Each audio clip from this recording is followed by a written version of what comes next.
Alright, we're going to talk about the Vox Tree today. We haven't really gone over it yet in class. It's a pretty important part of basic fluency in the program.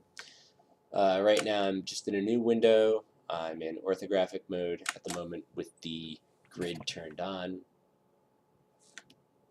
So the Vox Tree is over here by default on the right. You can actually move these windows wherever you like, or just even have it floating. It's really nice if you have a second monitor.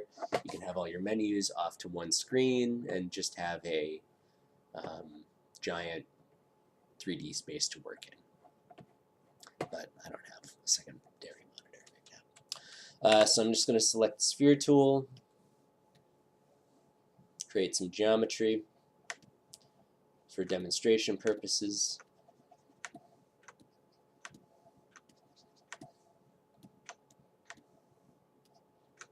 It's not supposed to represent anything in particular.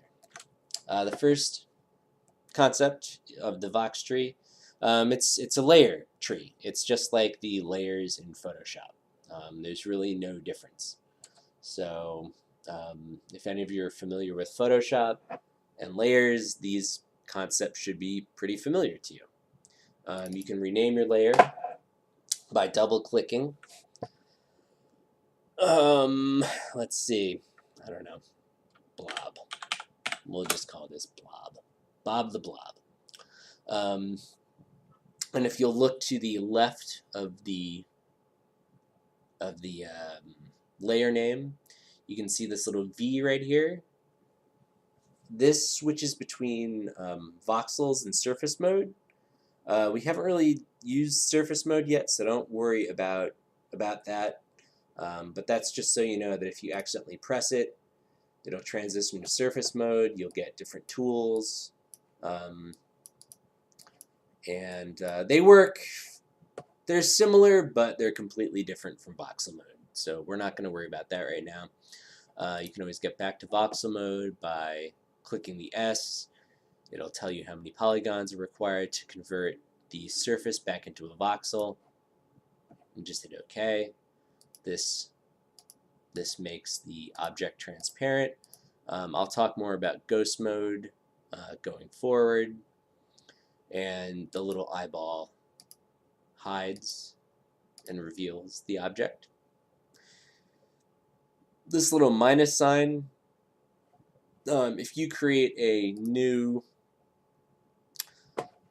child layer, which is what this little plus does, you can see that the new volume is nested underneath the blob object. So the blob, it's a parent-child relationship. And I can add another one, and it'll nest it underneath it'll become a child of the parent object. I know, a little complicated. So we're going to get rid of that one, and if we just want a child of the volume, you just hit new, and it becomes a child of the blob, the root object.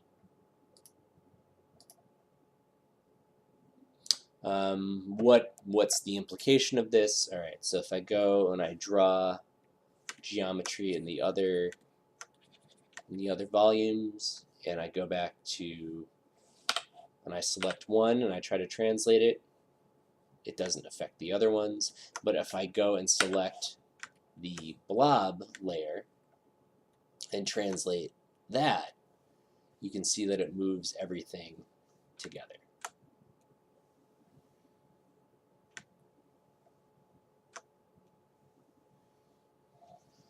So that's the basic usage of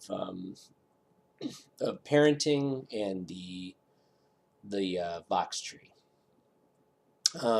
As we go down, you can see that a lot of the functions are duplicated elsewhere in 3D code. So I don't use this menu very often, to be completely honest. I have whatever I use the most often set as a hotkey. So I'll go through the important ones, and I'll leave the other ones to other videos when they become useful. The one I use the most from this menu is the to uniform space. So if I take the object, the blob object, and I take my transform tool. Before I do that, pay attention down here. Look down here on the bottom. You can see the object scale and this little word, uniform, in the brackets. If I take the object and I translate it, or scale it in different directions, it goes from uniform to non-uniform. I'm not going to go into the technical explanation of what that is. It's not important for our purposes, but I'll just hit to uniform space, and you can see the shading changes, and it goes back to uniform space. So that's pretty important. If you find that, when you go to a tool like extrude and you start making marks on a object that is non-uniform, the tool will behave improperly. So if I go to Control-Shift-U, which is my hotkey to turn something into a uniform space, you can see that the extrude tool behaves correctly.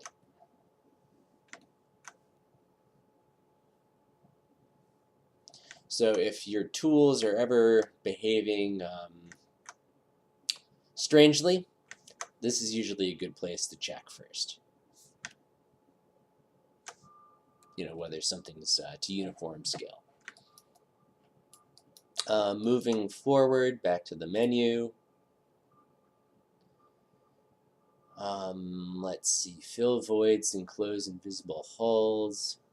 These both have their uses. They're good for geometry troubleshooting, and I'll get more into those as we move forward. Extract shell is actually pretty cool. You can make a shell using voxels, so I'll show you that. That didn't work. I don't think I had enough thickness to the shell.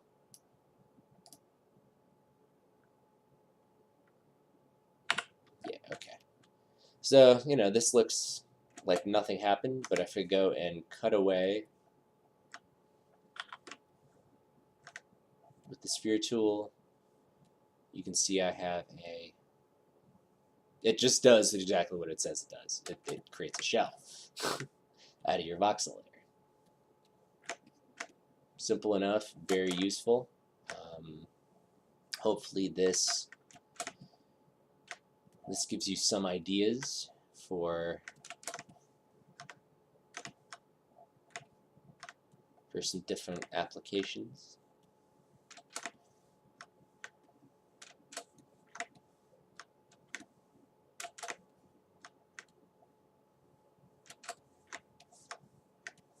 Okay, so enough of that. Let's see what else here. Fill voids. Yeah, I already said I wasn't going to go over that yet. Save volume is 3B. That's just a way to save the layer as its own 3B file. Save volume with subtree. Yeah, we're not going to go over any of this stuff right now. The import, export. Auto topo, not important at the moment. Snap to ground could be useful. It just takes the lowest point of whatever mesh you have selected and it brings it right to the ground plane. So if you have a figure and you want the feet to be on the 0 of the z-axis, which is the vertical axis, you would just snap to ground. Lay on ground, obviously, it's just again exactly what it says it is. Clone, I'm not going to talk about that right now. Flip should be pretty obvious. Just flips the object in whatever axis you have you select it from that menu. Again, that's not important. All of these will become important. And I think I'm going to do another mini lesson on this part of the Vox tree once I cover the instance tool. Okay, so I think I'm going to end that video here. That was a lot of information, and I don't want these to be too long. I want people to be able to take all of these in and actually remember them. And all right, take care. Bye bye.